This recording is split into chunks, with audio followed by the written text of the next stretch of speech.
Your age is a disease. At least that's what they want to tell you. You're 49 and you're about to turn what?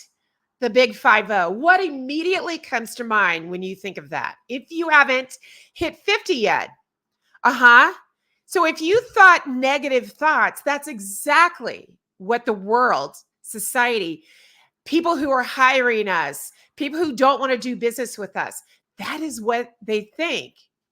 The world thinks that we are somehow a disease, that when you turn a certain age, you are over.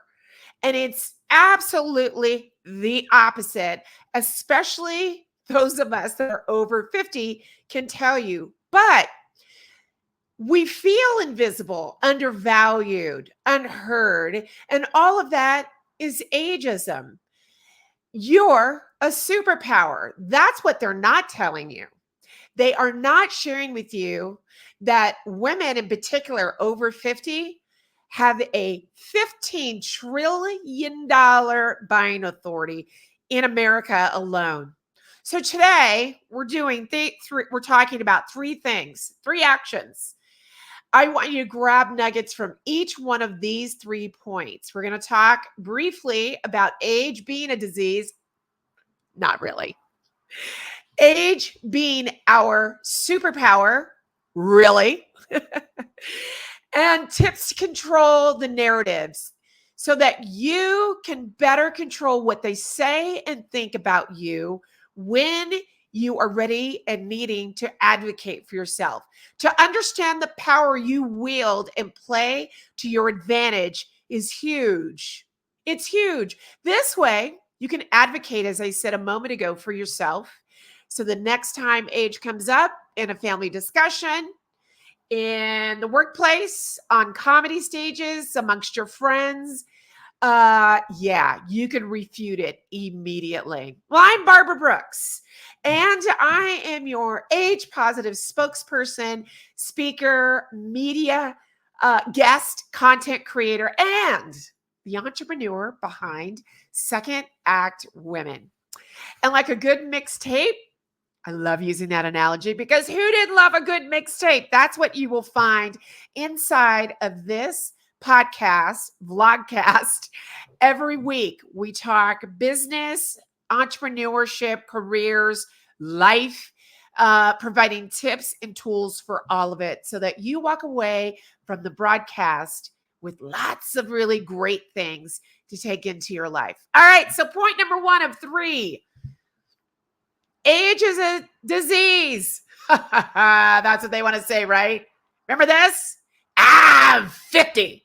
From Molly Shannon from SNL skit. We all laughed. I thought it was hysterical back in the day. Yeah, it's kind of still funny, but on another side of funny, because that's what they actually thought. And so did Molly Shannon, who is now over 50, thought of herself, thought of us. That was funny back then. Not so funny anymore. Your age is a disease, and the symptoms of laziness, as they say, change resistant, menopause, it's a disease, slowness, are wrinkles, and technophobia. They always want to lay technophobia on us, don't they? It's a disease. It is not. But here's what I want to tell you what ageism looks like, just to remind you. Ageism is a deeply ingrained prejudice, stereotyping and discriminating on us based solely on the chapter number that we sit at in life today. And my chapter number is 57, a glorious, fabulous, fierce 57. But it's a significant societal issue. There is a crisis happening right now, if you ask me, when it comes to ageism and the gendered ageism that we feel when we are trying to find a job and or do life, right? It's recognizing a person as a unique person versus making those damn assumptions about our characteristics, our stereotypes, based solely again on this number that we're sitting at in life. It's widespread, and it's a phenomenon that is far-reaching and has far-reaching implications affecting our lives daily, individuals, the economy, and society. That's what ageism is. But stat! As if we're in an emergency room.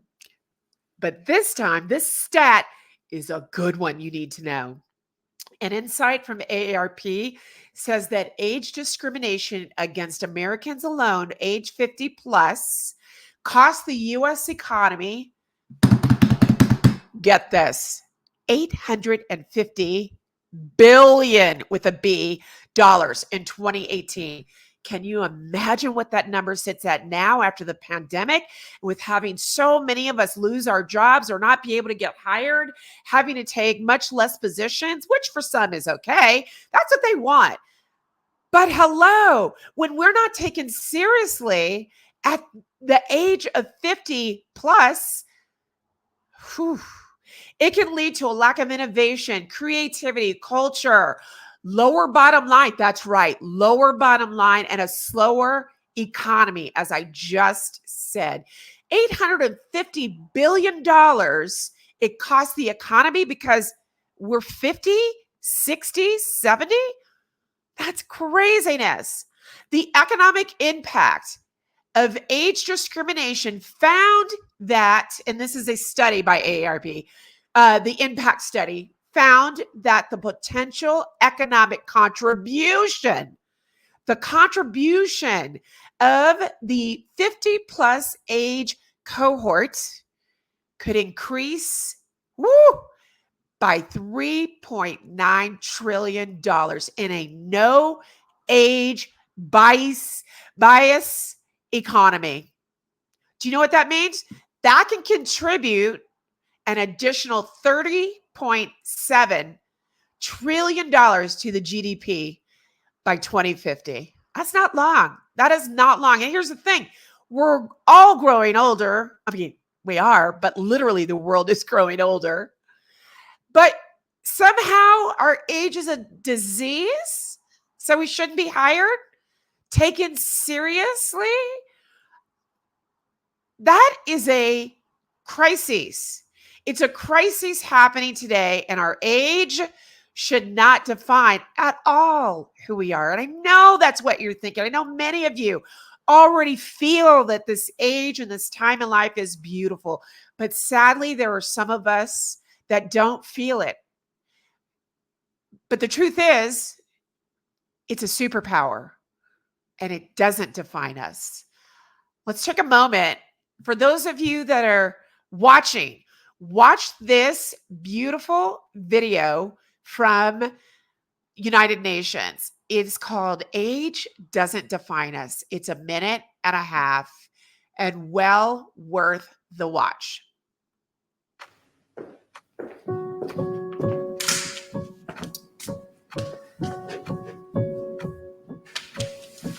So what's this all about? Can say it again, so. I'm too old for this. You just want me to say what people say about me. Weird question, I guess. My teacher says you'll grow out of it. It's just a phase. It was never a phase. I never grew out of it. Never grew out of it. I guess I'm too reckless, I don't know. People like to talk very loudly to me. They say I don't think things through. You're looking still good for your age. I'll figure it out when I'm older. You are having a senior moment. When the focus is on my age, Life seems to get a little bit harder. It feels like I'm not given a chance. I need to keep up. Or get out of the way. I lack experience. Or too much experience. I'm baggage. Only weighing people down. Looking at my age. Like it is a disease. Where I work, no one takes me seriously.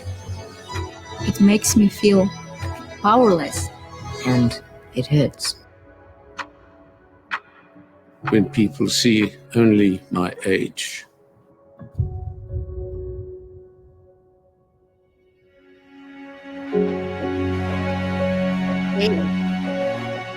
Doesn't define to spread the word that age does not define who we are. There are people that are unable to put money or food on their table because of our age. And I think you saw that we were even talking reverse ageism. How did you feel when you were in your 20s and 30s and told not to speak in that meeting? I know I was told that by Anne. I won't say her name. I was told that by managers. You're there to listen and take notes. So we have to be reminded that we also can't be, as the 50-somethings, the ones who are turning our backs on the reverse ageism. But that's not what we're talking about today. We are talking about us over 50. There's a new thing that you need to know, 50-year-olds and above, that you're a part of, that you probably have never heard of before. And guess what it's called? And it is a $1 trillion industry. It's called the longevity economy. The longevity economy is the economic contributions by us, by people over 50 and older, and by AARP's global report of the longevity economy in 2020. This 50 plus, our 50 plus population contributed, here we go again, $45 trillion to the global GDP. Or, as we'd like to say, 34% of the global gross domestic product. Can you believe that? That is the power. I know I keep using that word. That is the power of us. It is powerful to understand that. You need to know that that is what you bring to the world. That equals to about, it says here, 3 times the combined revenue of the world's top 100 highest earning companies. If that's not power, I don't know what is. Yet, ageism is the only ism left besides our friends that experience ableism that is left untouched at times, that has made us to feel unworthy. We're living longer and healthier lives. I believe I saw a stat that said that we are living, women, sorry guys, I think you're still in the 70s, to 82. That is our median age today, 82. Watch CBS Sunday Morning. And when they do the obits, it's amazing how many people truly have lived long, beautiful lives. We're living longer and healthier, and we're positively impacting, as I just said, the economy. Those are the things that you need to recognize, that we need to recognize.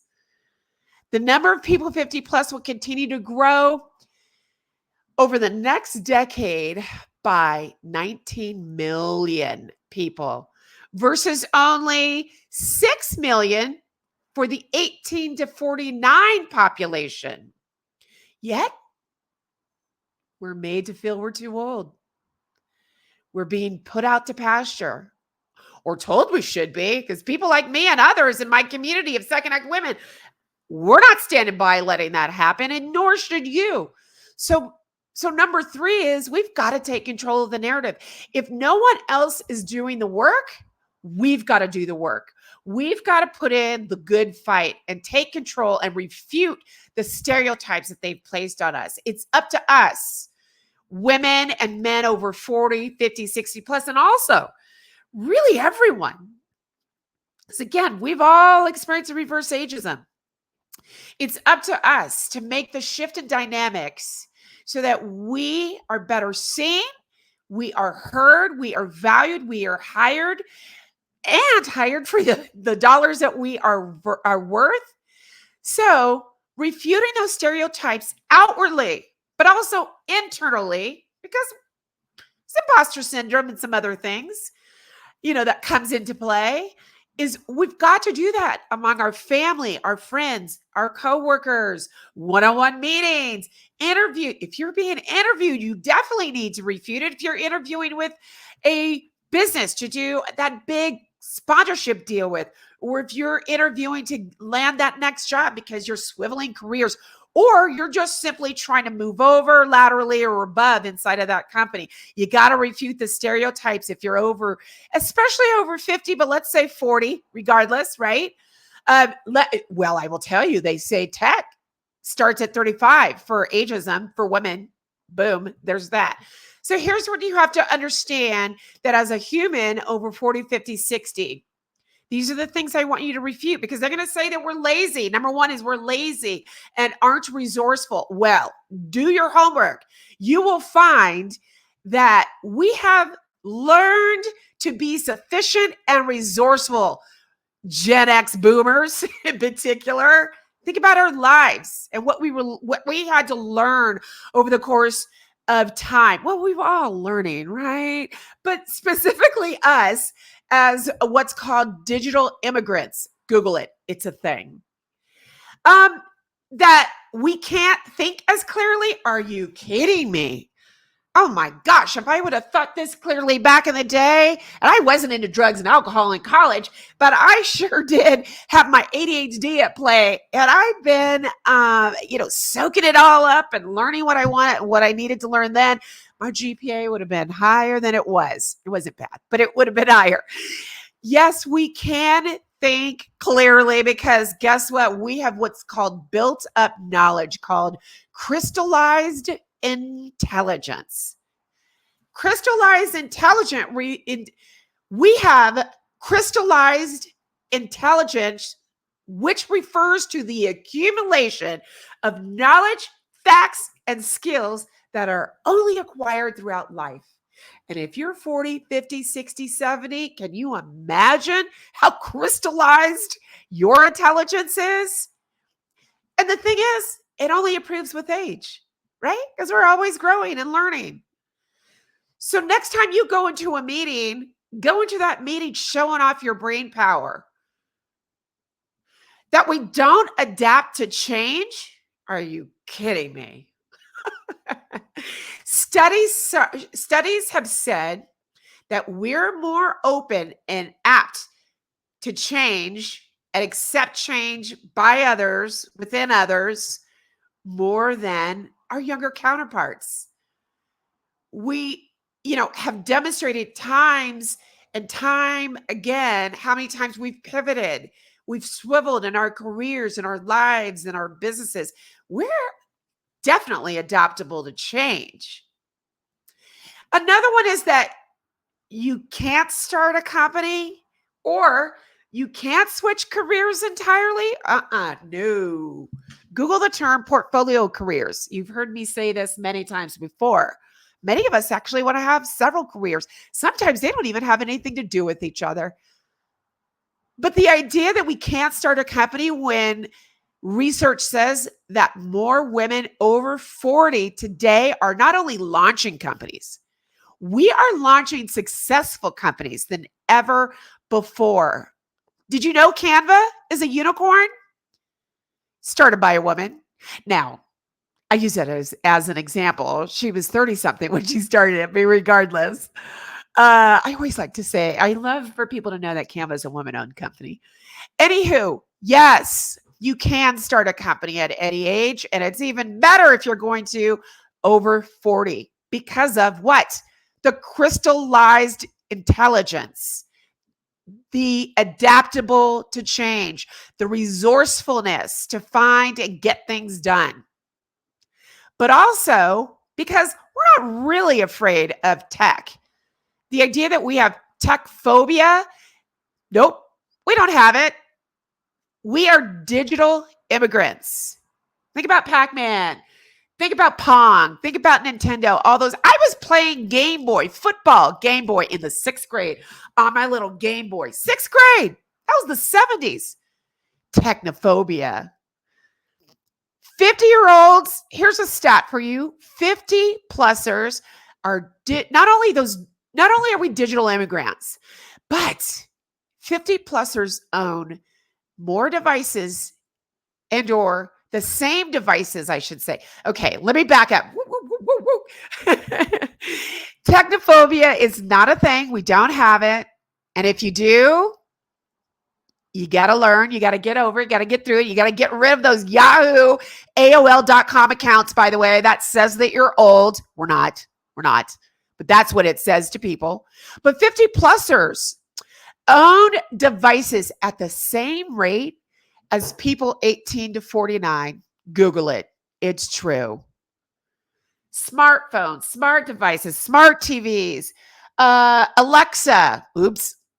She's about to talk to me in a moment. Yeah, we've had machine learning in our homes for years and years and years. So don't be afraid of AI. It's been here.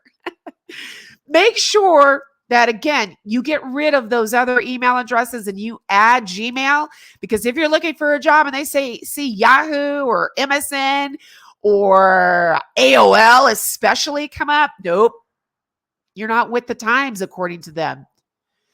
And make sure that you address in those meetings, beat them to the punch, any of the tools that you and certifications required, or the tools that you're testing or work on. If it's Asana, if it's ClickUp, if it's Monday.com, if it's Google Workspace, yeah, you got to talk about it. If you're learning something in AI, be able to at least understand what AI can do for you in that job, in that position, and for your clients. Understand that. Continue to grow your business acumen, because they are going to keep telling us we're too old and that we have technophobia. The last two is, oh boy, I used to get this one a lot. You look good for your age. You know what I used to do? I used to say, thank you. Yeah, I'm only 45. Notice the word only. Yeah, I'm only 51. Thank you. I love that you said that. Thank you. No. You know why you look good for your age? Of course you do. This is what your age looks like today. It's not what Molly Shannon. I'm 50. With pants up to here, one outfit that is, one shade. No, of course you look good for your age. This is what it's supposed to look like today, whatever way you look. And then you're weaker in the workplace and the world. And as we somehow grow older, we're weaker. Our own personal brand, so to speak. We're weaker. Yeah, it's not a disease. We're not weaker. I call bunk on that. Your personal brand, you are a personal brand. And guess what? You've established a brand that is well over 30 years old. That's right. And while your brand may have changed over time from pivoting or swiveling careers, truth is, you have a strong brand over there at Me Incorporated. You're the CEO of your brand. Much like the CEO of Nike or Apple or MSN or Google, you're the CEO of your brand. And it is by far the strongest and will continue to be the strongest brand represented in your world today. Matter of fact, I'm actually going to teach a session, a 5-part masterclass session coming up in July about boosting your brand, going next level to gain more visibility. And you know what? And getting the bag. Yeah, we're going to talk about it because you have a brand that is stronger than ever before. So you're not weak. So as I come to a close on the whole age is a disease, I want you to recognize all of those things. I want you to also take note and maybe even jot down some of the other things that makes you strong, that makes you powerful, that makes you of value, that makes you so that you should be heard wherever you are. Write those things down, commit it to memory, get it up on a board, whatever it may be. Remind yourself if ever you have those times that you don't feel enough or someone else is trying to tell you don't feel enough. Nope. Pull out that jar, that piece of paper, or your memory bank because you have crystallized intelligence. Remember that, no. Yeah, you got this. You got this, girl and guy and they, whoever may be listening. The question is, what do you want to be known for today? So Thanks for listening. I am here every Thursday morning talking about age and career and life and all of it in this beautiful time in our lives. There is no better time to be living right now than today in your body. 40 is the new fabulous. 50 is the new fierce. And you know what 60 is? It's a force. 60 plusers are a force today. All right, so coming up, I hope to see you next Thursday morning at 9 a.m. right here inside of Barbara Brooks TV or the Second Act Show on YouTube and anywhere you get your podcasts. I wish you nothing but a blessed day today. Thank you, Yolanda Larkin, for joining today. Age is your superpower. I will talk to you all very soon. And Yolanda, we got to get that brunch going. I was talking to Quinn. Okay. Everyone have a beautiful, blessed day. You are worthy. Bye.